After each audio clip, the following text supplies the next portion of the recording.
Salamat sa Lord kasi nakikita ho natin no, sa ating kalagitnaan yung mga tao na may mga potential actually. And kagaya po nung last week din, kay Ate Hana na nag-share sa atin ng message last Sunday, napakaganda ho ng message. Actually, dudugtungan po natin yung message na kanyang ginawa kasi habang nakikinig ako nung kanyang mensahe ng last Sunday, bigla ko naisip kasi may mga ilang gabi akong hindi makatulog ng maayos. Lord, meron ka bang gustong sabihin sa amin? Lalong-lalo may kinalaman sa worship night. Kung maaalala ho ninyo, sa dalawang worship night na yon, kung mga nakasama rito at mga nakapanood, closing prayer lang naman po talaga yung yung ako dun sa dulo. Pero may mga message na binibigay si Lord. At isa sa mga na parang tumama sa akin ng gusto, kung maaalala ninyo yung term na, if the church will stop fulfilling its purpose, the church will close. Magsasara ang church pag tumigil. Sino ho nakaalala nun? Actually, tapos na-share yun ni Ate Hana. Siguro kung iisipin natin, pwede ba mangyari yun? Matalo ang Diyos? Pero that is the reality po. Kaya nga, habang nakikinig ako, ang ganda nung biglang, basta alam niyo yun, biglang parang may ilaw. Ito na yun, yung ipagpatuloy natin doon. So last week is empowering, di ba, the next generation. Ngayon, pinalitan lang natin preparing. Pero pareho lang din naman yan, di ba? So preparing the next generation na para bang, ito po, combination to, tulong-tulong tayong lahat. Pero napakahalaga po na tayo ay sama-sama dito na gagawin natin, na ipe-prepare po yung next generation. Tayong mga nakatatanda, bahagi tayo dito, yung mga nakababata, mga kabataan, and even yung mga bata. Napakahalaga po nito. Kasi the reality is, ang church po, bagamat yan po ay nasa Panginoong Diyos, kapag yan ay tumigil na sa kanyang layunin, natuparin ang kanyang mandato na ibinigay ng Panginoong Isus, magsasara yan. And later on, meron ho tayong papanoorin na maiksi lang naman, 2-minute video. So, biggest reason ho bakit ho nagsasara yung mga churches, unang-una po, decline Martyrs in Free attendance. Church in Edinburgh, Maraming dahilan. part of the history of Christianity in Scotland. Today, it's Frankenstein, which describes its... Siyempre, wala na eh. Wala nang uma-attend. Wala nang sumusunod. Wala nang sumusunod sa yapak. At dahil dito, mas nagiging matapang po yung mga mas nagiging matapang yung mga kalaban ng Diyos. Dati nung unang panahon, yung immorality itinatago yan. Ngayon, proud na. Pinipreach pa. Dati, pag ikaw ay atheist, tinatago mo pa yan, sinisikreto. Pero ngayon nakikipagdebate na sila sa mga eskwelahan.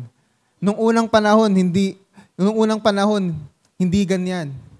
Pero ngayon, pumupunta na sila sa school. Actually, sa USA, pinaglalaban pa ito. Yung rights, yung mga tinatawag na gay rights. Ang problema dito, hindi ka naman tinatanggalan ng karapatan. Kaso, yung indoctrination sa mga bata, nasa subject pa nga nila eh. Ito po, di ba, kahit sa DepEd ngayon, may mga proposal na ganyan na ituro na yung about sa gender equality, tuturuan mo na yung bata, kabata-bata pa. Isipin mo, ano ka ba? Babae ka ba na nasa katawang lalaki? Ganun ho yung mga this is the reality po sa Amerika at even dito sa Pilipinas, may mga sumusulong na ganyan. Napakadelikado. Mas tumatapang na yung mga adversaries of God. Pero ang problema, ang mga Kristiyano, naging tahimik naman. Naging takot tayo sa ayaw nating makasakit. Di ba, alin na tayong masaktan. Hindi na lang natin ipapahayag ang katotohanan. Pero kailangan ho nating magsalita because this is part of preparing the next generation, teaching, empowering our next generation Christians. Actually, preparing the next generation Christians. And bago ho tayo pagpatuloy, okay ba yung video natin? Panoorin lang ho natin tong 2-minute video. Tingnan natin yung of the churches is shutting down. Martyrs Free Church in Edinburgh, part of the history of Christianity in Scotland. Today, it's Frankenstein, which describes itself as both a family-friendly venue and a place for stag parties and bar-top dancers. This is St. Paul's Church in Bristol, England. It's now a school for circus performers. And in Linares, Spain, the Church of Santa Barbara is now Chaos Temple, a skateboard park.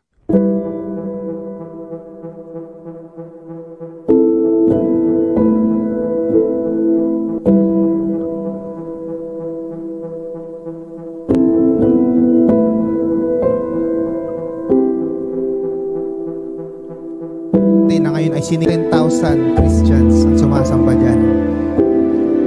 Pero ngayon ay wala na po. This is the reality.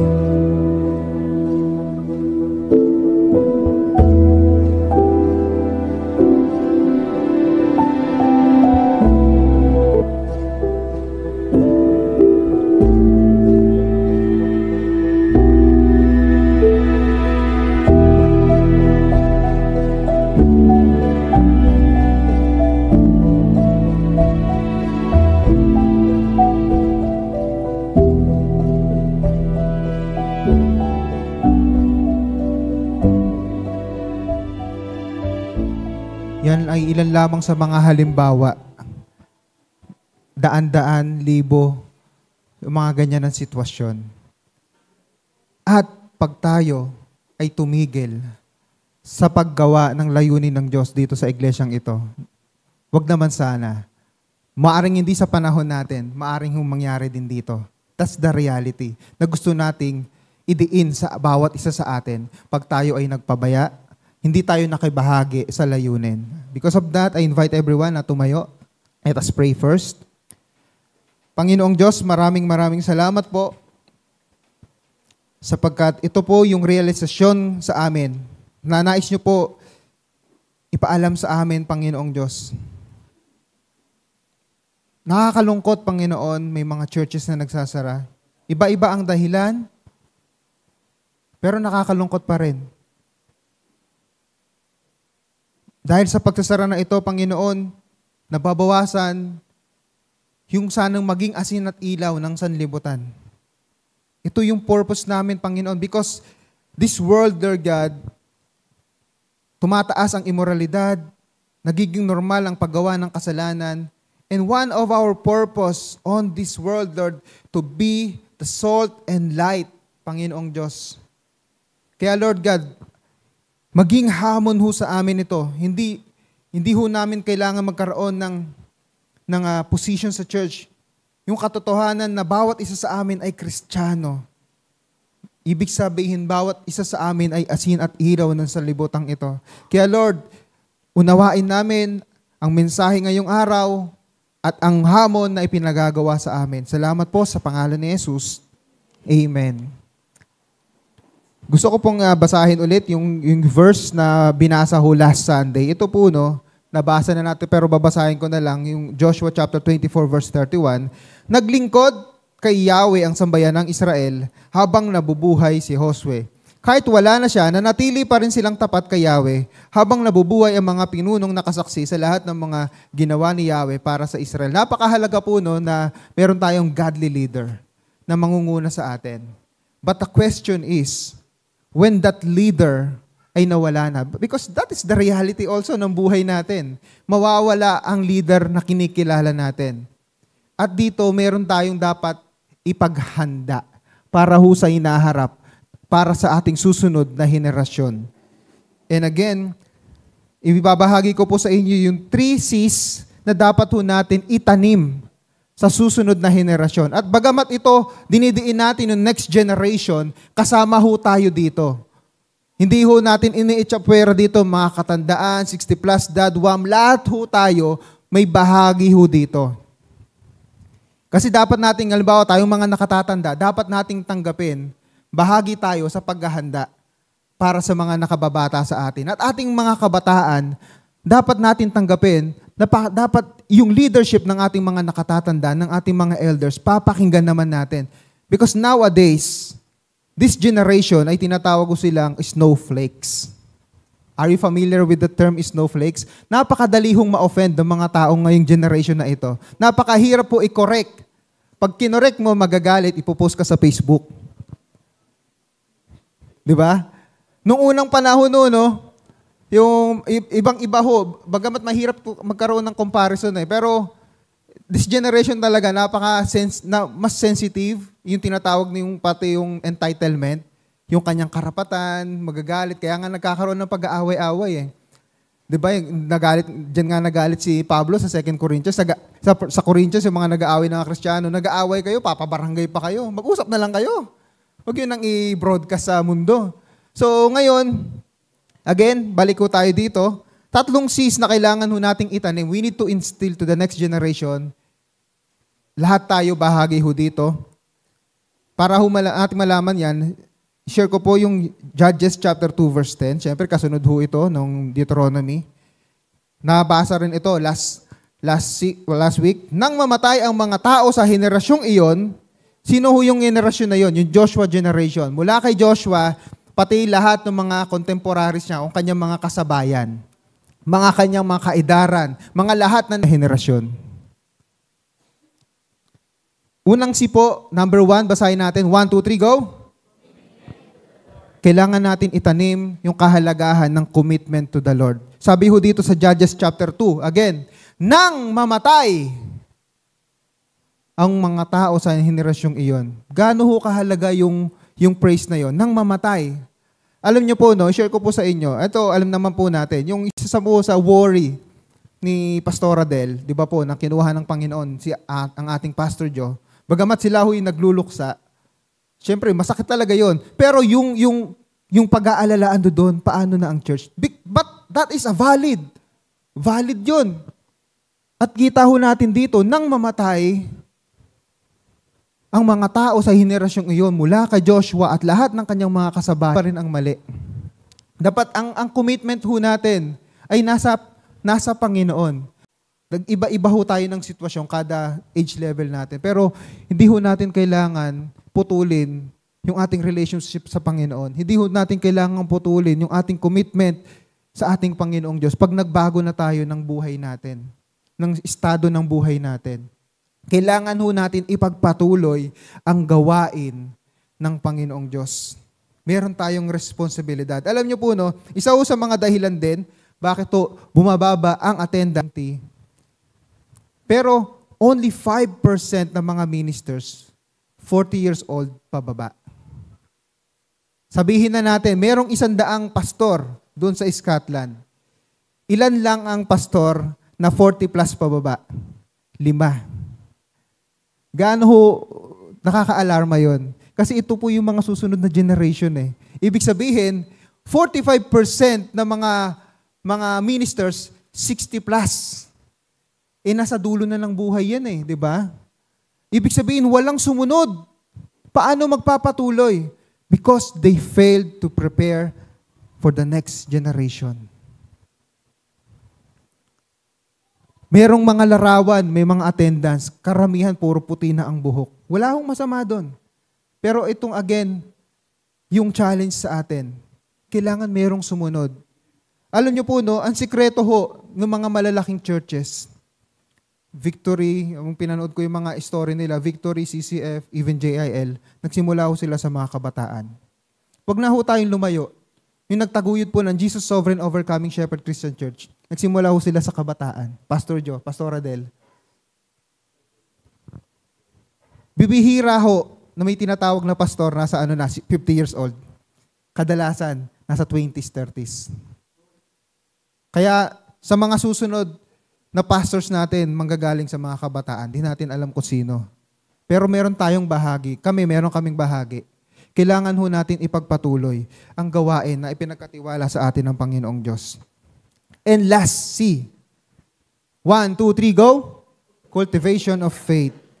Nang mamatay ang mga tao sa henerasyong iyon, ang sumunod na sanlibutan ay hindi nakilala ang Panginoon.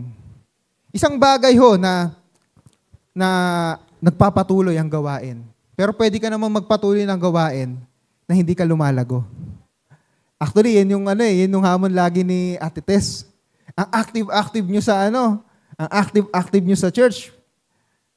Pero yung ugali, paano yan? Halimbawa, ang sipag-sipag mo sa church, ang tamad-tamad mo naman sa bahay.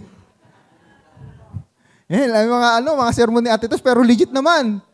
Kasi ang unang patotoo mo sa bahay eh. Di ba kaya minsan nasasabihan tayo ng magulang natin, hallelujah, hallelujah ka pa sa bahay, sa church. Ang sipag-sipag mo, lagi kang wala sa bahay. Pagdating sa bahay, hindi ka man lang makapaghugas ng plato. O legit yan. May mga ganyan ho. Mga nagsasabi. Tapos nagpe-pray ka, Lord, sana po makasama ko po sa church, yung pamilya ko, yung nanay ko, kapatid ko. Kamusta ka ba sa bahay? Di ba? Ano po yung punto natin dito? Again, pwedeng nagpapatuloy ang gawain, pwede ka nagsiserve, but you are not growing in your relationship. At dahil hindi ka lumalago, nagkukultivate. Ano ba ibig sabihin ng cultivate? Di ba ginagamit ito sa pagtatanim, nagkukultivate. The act of nurturing and growing. Yun yung ibig sabihin ng cultivation. Ibig sabihin kailangan ang pananampalataya lumaki, lumago. Saan ho ba kinumpara ang pananampalataya? Mustard seed. Seeds of faith. Pag tinanim mo yan, lalago. Paano ba lalago? Nakita natin dito kanina sa Judges, yung sumunod na generation, hindi na nakakilala.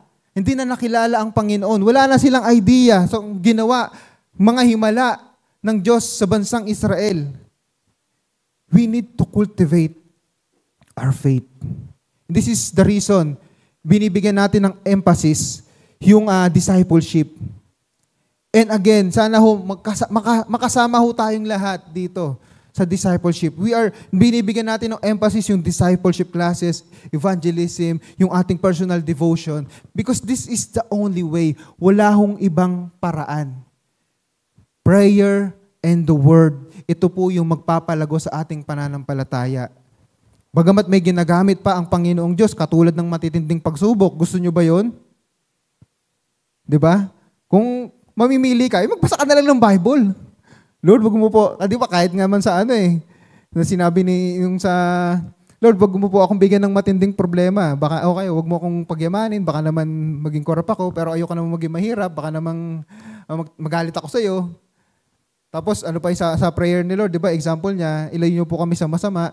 Mas maganda, wala tayong problema. Bagamat meron parang mga problema talaga na mangyayari. Pero, mas maganda na lumalago ka because of the Word. And napakahalaga po niyan. We need to cultivate our faith. Kailangan ang susunod na henerasyon ay kumikilala sa Panginoon. At dito ho tayong mga nakatatanda, meron ho tayong bahagi dito. Are we good examples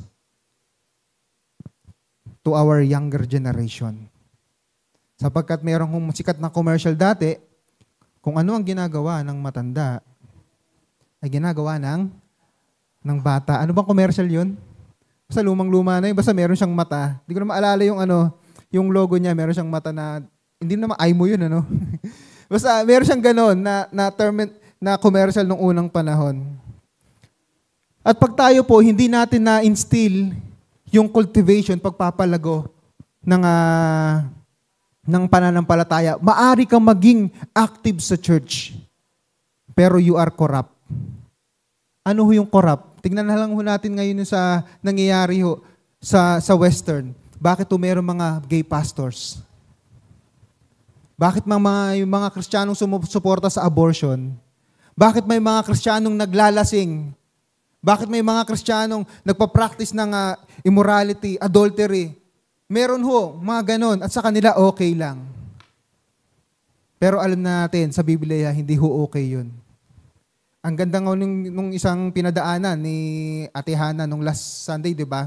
Na tayong Kristiyano, kung ikaw meron kang kasama, magpakasal ka.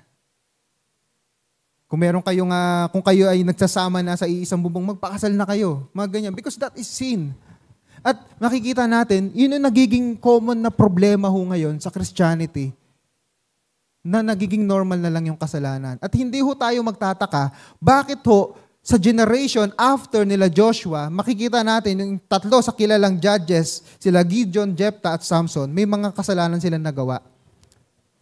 At yun po ang dahilan. Because their generation, hindi naturo sa kanila yung tatlong sina ito, yung commitment sa Panginoon, continuity of God's word, God's work, and of course, yung cultivation of faith. Unang-una sa halimbawa ni Gideon, sa Judges chapter 8:27. After niya magtagumpay, di ba, 300 sila, tinalo niya yung mga kalaban. Ano yung ginawa ni Gideon? Nagpagawa siya ng Diyos-Diyosan. Tapos sabi sa susunod na, ang mga Israelita ay tumalikod sa Diyos at naglingkod sa Diyos ang ipinagawa ni Gideon. Yun yung naging problema niya. Naging pangalan niya nga Jerobaal kasi winasak niya yung rebulto ni Baal. Pero nung pagkatapos siyang magtagumpay, mga ilang taon, nagpagawa siya ng rebulto na inutos ng Diyos, huwag niyong gagawin. Bakit Sapagkat yung tatlong C na yun, commitment sa Panginoon, yung continuity sa gawain ng Panginoon, in cultivation of faith. Hindi na instill sa generation nila.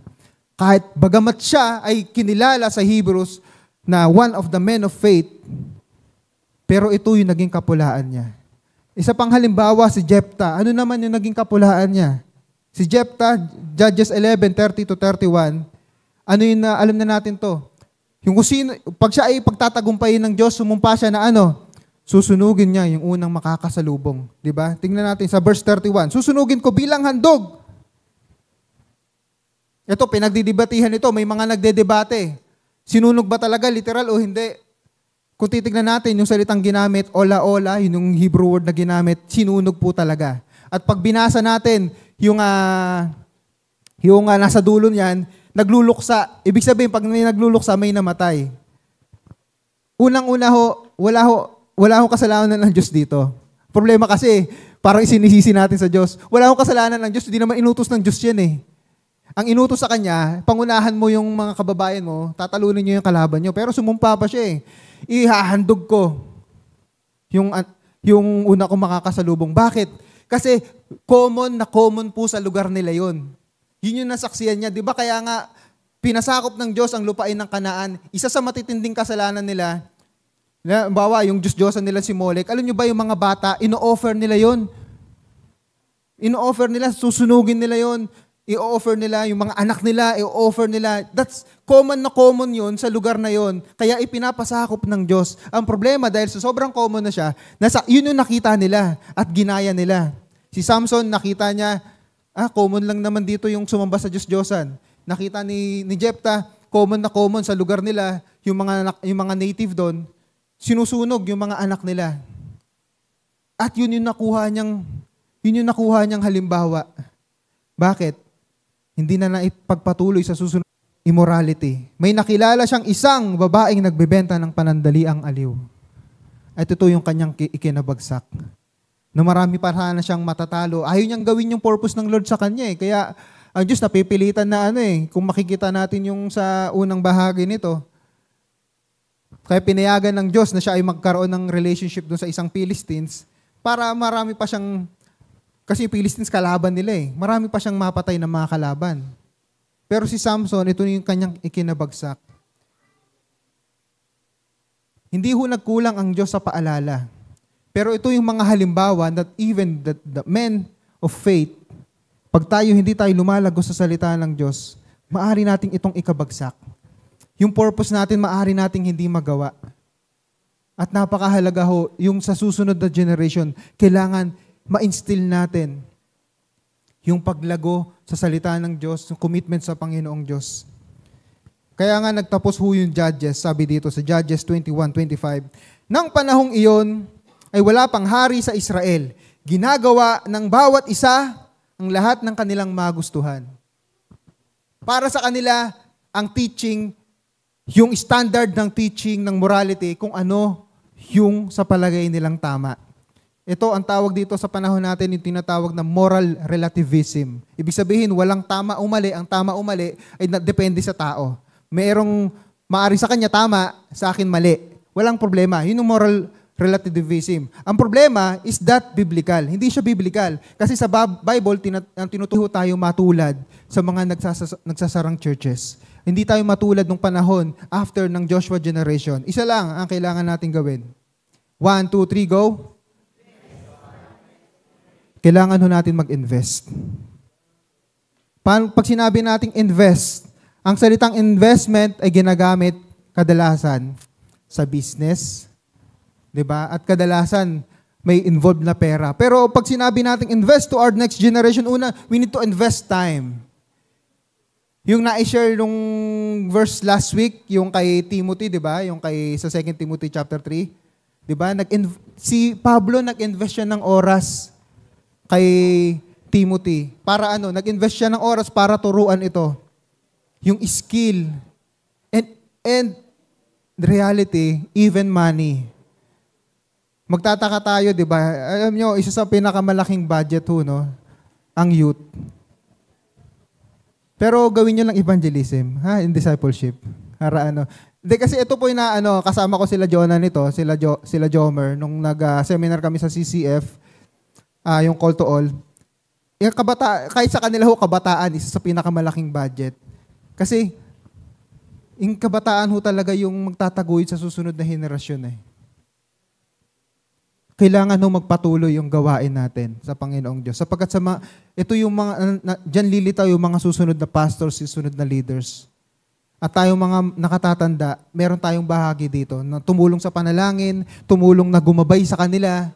'Di ba? So, hindi ho natin winawalang halaga yung mga kasing idara natin, ang mga nakakatanda sa atin. Ang point lang po natin dito, tayong mga established na sa pananampalataya, it is our responsibility to guide this younger generation. Sapagkat sila yung magpapatuloy sa itinanim na natin. Ano po yung one common denominator again? Lahat po ng mga churches na nakikita natin na lumalago, the one common denominator, nagsimula ho yan sa mga younger generation. Again, si Brother Eddie Villanueva, laging pinapanood ni Elijah yun eh. Yung Light TV. Nagsimula siya sa 15 mga estudyante niya. Pero nakita natin, worldwide na yung JIL. And even, actually, kahit yung kalaban ng Diyos, yung si Karl Marx, 'di ba, yung communism, 'di ba? 15 estudyante din, pero ngayon, ang dami ng mga atheist. Napakahalaga ho. Nakikita ho natin, I want to give glory to God. Isa ho sa bunga ng bakit marami tayong mga kabataan dito, yung itinanim ho ni Pastora Jehan. Marami ho diyang bunga niyan at ngayon sila na ay nagpapatuloy. Ito po yung halimbawa. What if wala hong Pastora Jehan na nag-train sa mga kabataang ito? Tayo na lang natitira. Mamumuti na po yung buhok ko. 'Di ba? Nadagdagan tayo ng mga pogi at mga magagandang ka-churchmate. 'Di ba? Mga ganon. Amen. Okay, last ko po i-share sa inyo, no? How can we invest to our next generation? Deuteronomy chapter 6, verses 5 to 9. Sabi, ibigin mo si Yahweh na iyong Diyos ng buong puso, buong kaluluwa at buong lakas. 6, ang mga utos di ay itanim ninyo sa inyong puso. So, basahin ho natin tong verse 7. 1, 2, 3, go. Ituro ninyo sa inyong mga anak, pag-aralan ninyo ito sa inyong tahanan, sa inyong paglalakad sa gabi at sa inyong pagbangon sa umaga. Verse 8, ipulupot ninyo ito sa inyong mga kamay bilang tanda. Itali sa inyong noo, isulat sa mga hamba ng pintuan ng inyong bahay at mga tarangkahan. Makikita ho natin dito, nung binigyan linaw ituro ninyo sa inyong mga anak.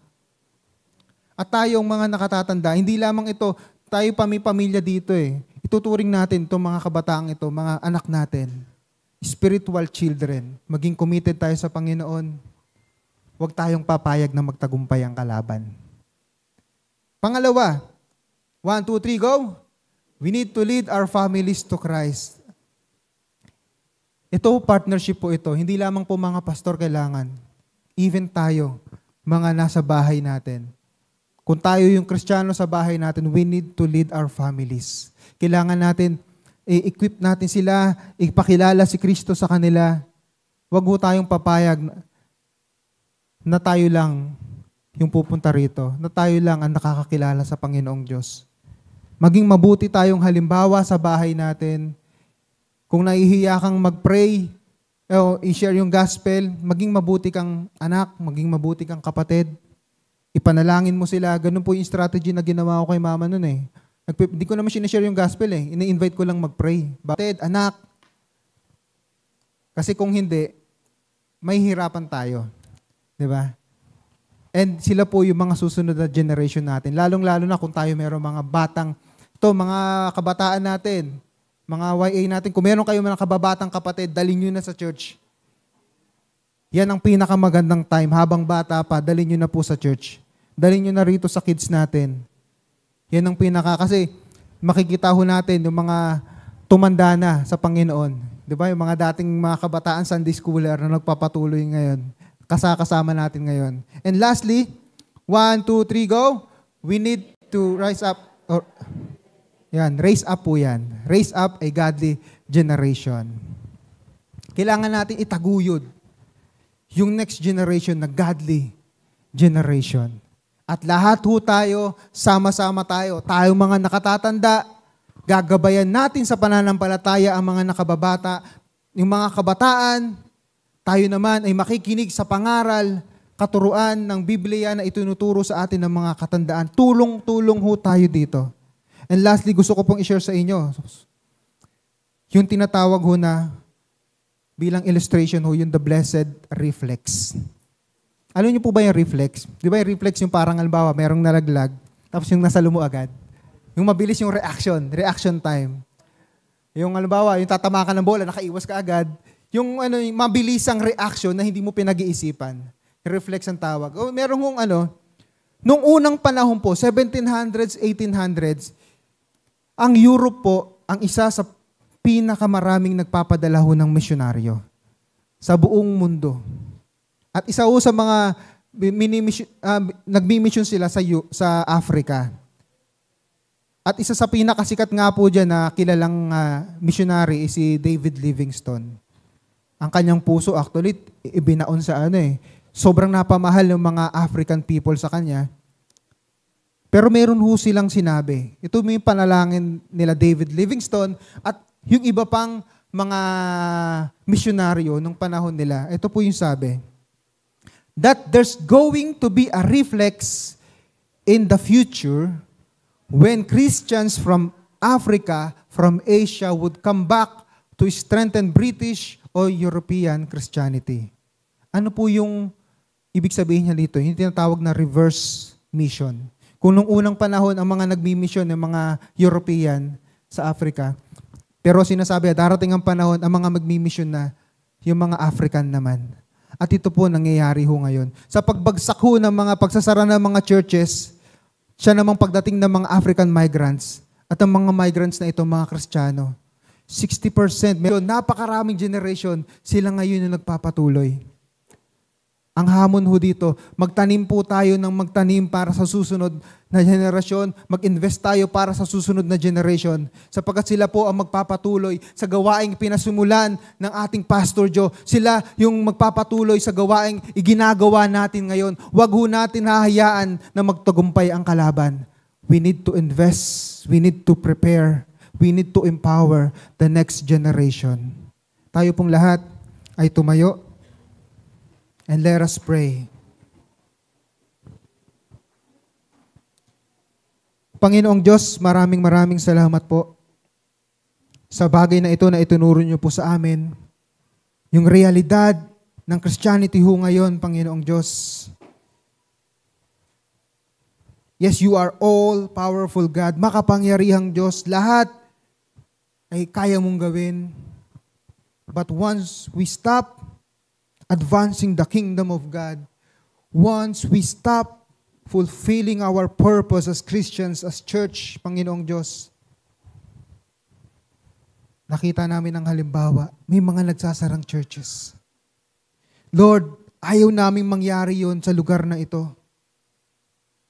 Nais naming ipagpatuloy yung gawain na pinasimulan po ninyo sa pamamagitan ng aming Pastor Joe noong 1992, Panginoong Diyos.